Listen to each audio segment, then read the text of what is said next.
이런저런 운동 아무리 해도 뱃살 안 빠지죠. 특히 뱃살 빼겠다고 윗몸 일으키기 아무리 해봐야 뱃살 안 빠집니다. 오늘 60대에 무릎 상하지 않고 체지방만 걷어내는 인클라인 워킹의 비밀을 공개합니다. 저는 그동안 웨이트가 끝나면 주 6일씩 땀을 흘리며 시속 9km로 열심히 달렸습니다. 숨은 차는데 이상하게 뱃살은 잘 안 빠지더군요. 그래서 심박수를 확인해 봤더니 겨우 90 내외였습니다. 지방을 태우는 최적의 구간인 지방연소 심박수는 60대인 저에게 120회 내외인데 너무 낮았던 거죠. 땀을 흘린다고 지방이 타는 게 아니라 심박수가 올라가야 지방이 탑니다. 그렇다고 심박수를 올리겠다고 무작정 더 빨리 뛰면 어떻게 될까요? 뛰는 동작은 발이 지면에 닿을 때마다 체중의 3, 4배에 달하는 충격이 무릎 연골로 고스란히 갑니다. 60대에게는 시한폭탄과 같죠. 그래서 제가 찾은 가장 안전한 정답은 바로 인클라인 경사도 워킹입니다. 러닝머신 경사도를 12도로 높이고 속도는 시속 6km로 낮춰서 걸었더니 뛰지 않고 걷기만 했는데도 심박수가 120 이상으로 훅 올랐습니다. 무릎 충격은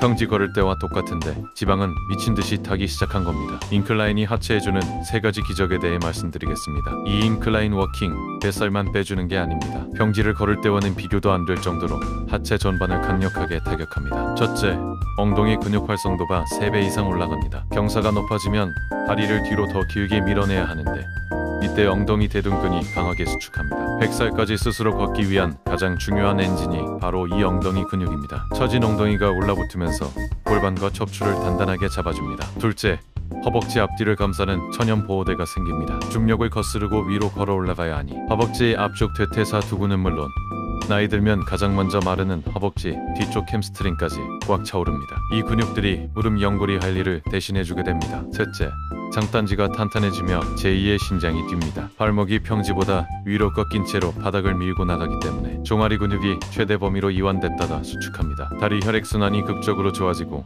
밤에 다리에 쥐가 나는 증상도 싹 사라집니다. 그런데 절대로 이렇게 걸으면 효과 없습니다. 하지만 헬스장 가보면 10명 중 8명은 잘못 알고 계십니다. 경사도를 잔뜩 올려놓고 앞에 있는 손잡이를 매달리듯 잡고 체중을 뒤로 실어서 걸으십니다. 이렇게 손잡이를 잡고 뒤로 누워서 걸으면 경사도를 12도로 올려도 우리 몸이 느끼는 실제 경사는 0도가 됩니다. 운동 효과가 절반 이하로 뚝 떨어지는 거죠. 손잡이는 절대 잡지 마세요. 가슴을 당당하게 펴고 양팔을 자연스럽게 흔들며 오직 내 엉덩이와 하체의 힘으로 땅을 밀어내며 올라가야 합니다. 지방을 빼겠다고 무작정 뛰면서 무릎 연골을 낭비하지 마세요. 100살까지 스스로 당당하게 걷기 위해선 근육을 채우는 것만큼 관절을 아끼며 뱃살을 걷어내는 영리한 기술이 필요합니다. 하지만 이런 분들은 절대 무리하시면 안 됩니다. 아무리 좋은 인클라인 약이라도 내 몸에 맞지 않으면 독이 됩니다. 인클라인 워킹을 하실 때 특히 주의하셔야 하는 분들이 있습니다. 첫째, 협심증이나 고혈압 같은 심혈관 질환이 있으신 분들입니다. 인클라인은 뛰지 않아도